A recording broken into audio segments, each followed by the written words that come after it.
আমার স্টাফদের সঙ্গে আমার সঙ্গে ডিরেক্টলি কখনো কথা বলেনি সে। আমাদের স্টাফদেরকে ভয় দেখায়, এই করে সেই করে, আমাকে নিউজ আসে আমাকে চাকরি থেকে উঠাই দেবে, বের করে দেবে, এখানে এই করতে দেবে না, হাত এইসব ভয় দেখাতো এরকম। তো আমাকে কখনো ডিরেক্টলি বলেনি। তো এর মাঝখানে কাজ দিতে হবে।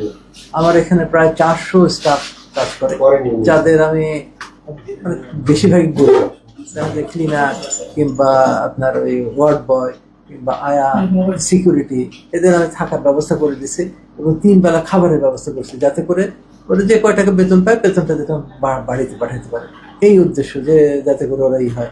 এবং যেসব রুগী, আমার বেশিরভাগ রুগী গ্রাম থেকে আসে এবং তারা কিন্তু এত হতদরিদ্র হয় যে বাইরে থেকে যদি 3 বেলা খাবার কিনতে যায় অনেক টাকা খরচ হয়। আমার হয়তো 200 টাকা খরচ হয়, কিন্তু ওই খাবারটাই কিনতে গেলে মনে হয় 1000 টাকা খরচ হবে।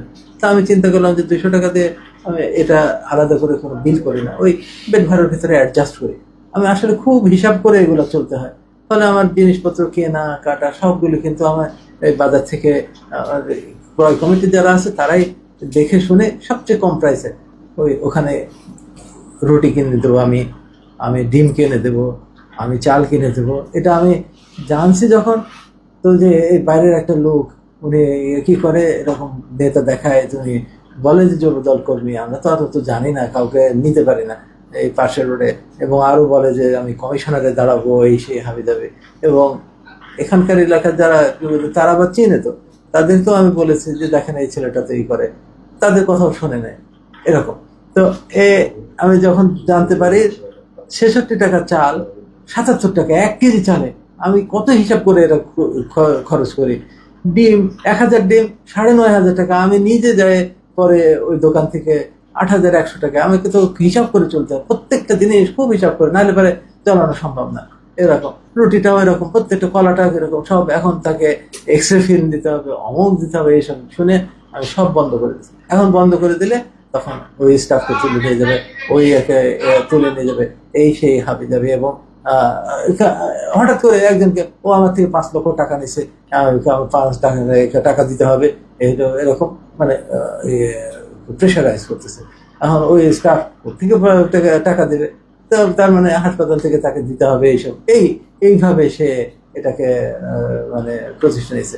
তো প্রথম দিকে অত করতো না, কিন্তু ভয় দেখাতো, বেশ ভয় পেত। আমাদের সিকিউরিটির লোকজনও কিন্তু ওকে ভয় পায়, অনেক বেশ মানে স্বাস্থ্যবান লম্বা চড়া, আবার অনেকজন লোক নিয়ে আসে সাথে করে, আবার যুবদল কর্মী বলে, আবার কিছু বলাও যায় না। এমনকি এই যে আজকে যে ঘটনা ঘটাইছে, সকালবেলা ভোরবেলা আসছে, সে স্টাফের বাসায় চলে গেছে, হ্যাঁ আমাকে দিতে হবে, দিতে হবে, নাহলে এবার আমার ওই কাজগুলো বন্ধ করে দিয়েছে স্যার, ওই কাজগুলো আমাকে দিতে হবে, এই সেই এরকম। তাকে তো তুলে নিয়ে যাবে, সেই স্টাফটা ভয়ে একটা রুমে বন্ধ করেছিল। আমি পুলিশকে ফোন দেওয়া, একে ফোন দেওয়া, আমার বন্ধু ব্রিগেডিয়ার জেনারেলকে ফোন দিলাম, আমি এলাকার শেরেবাংলা নগর যে আর্মির যে ক্যাম্প ছিল সেখানে জানাইছি, পুলিশে জিডি করছে, আগেই জিডি করা আছে ওর নামে। তারপরে ওই পুলিশই একমাত্র আসছে আমাদের কাছে, কিন্তু ওকে ভয় পায় নাকি ওর সঙ্গে যে ধরা কিংবা ওকে যে নিয়ে যাওয়া, এগুলো কিছুই করে না। তারা বেশ ভীত সন্ত্রস্ত। আমার কাছে তথ্যের কারণেই আসলে তথ্যই আসলে মানুষকে মনে হয় অনেক বিশৃঙ্খলা থেকে বাঁচিয়ে দিতে পারে।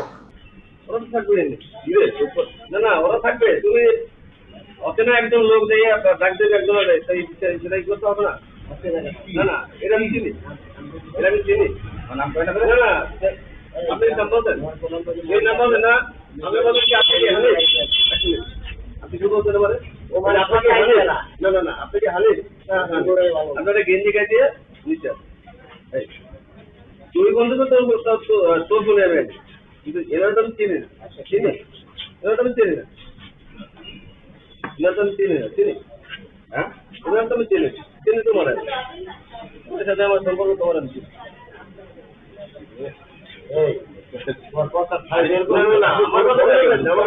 আমার কোনো কথা তুমি কি এটা প্রতিষ্ঠানের ভিতরে প্রতিষ্ঠানের বাইরে বাইরে কি অর্থ জানো? আমি কথা করছি কথা